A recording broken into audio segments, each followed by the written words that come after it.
Tita, nakausap ko na pala si Chief Velasco and he's going to help us look for Isabel. Oh, okay na? Kinukulit lang ako ng mga yon. Yung mga yon. Asar! Para si Isabel yun. Malilate na ako sa diner eh. Isabel! Halika, dali! Get in, Tita! Halika, sundan natin sila. Dali! Tita, are you sure that's Isabel? I know, she's my daughter.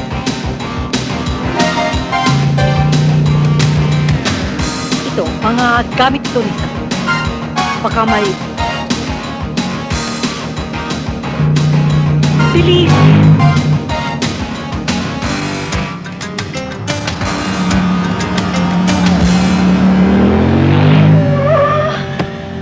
I think we've lost them. No, don't worry, Albert. I know exactly where to find her. Let's go. Mag-under time ako ngayon. Uwi lang ako sa dorm, kukunin ko yung mga gamit ko. Bakit? May problema ba? Beth, aalis ako.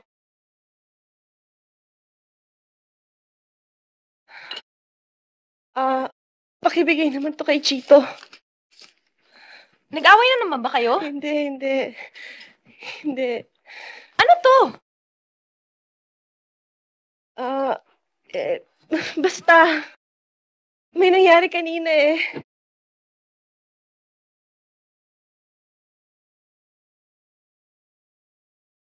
Tita, I'll just talk to the manager.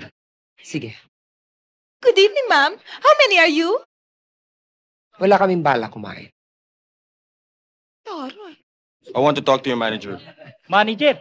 Ba't manager pa? Nandito naman ako. Hoy, huwag kang piloso po, ah. Sandali lang po, tatawagin ko.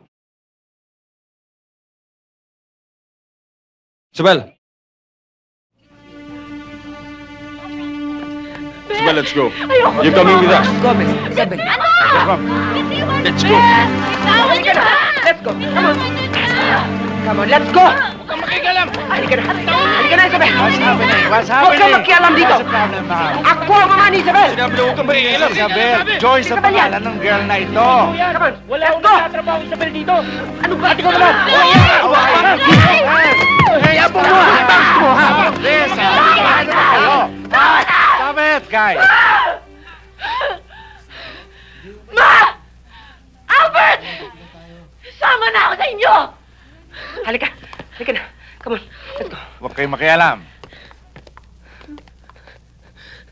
Please, Ma. Sandali, Ma. Magpapaalam lang ako sa kanila. Please, Ma.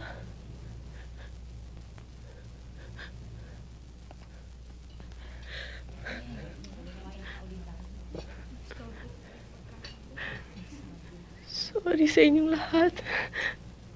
Nagsinungaling ako. Beth, ikaw nang bahala magpaliwanag sa kanila, ha? At huwag mo kalimutan ibigay yung sulat kay Chito. Sino may papel?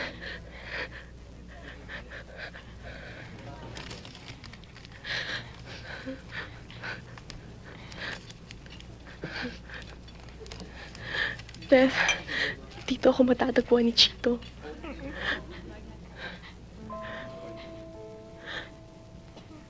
Maraming salamat sa inyong lahat. Hindi ko kayo makakalimutan.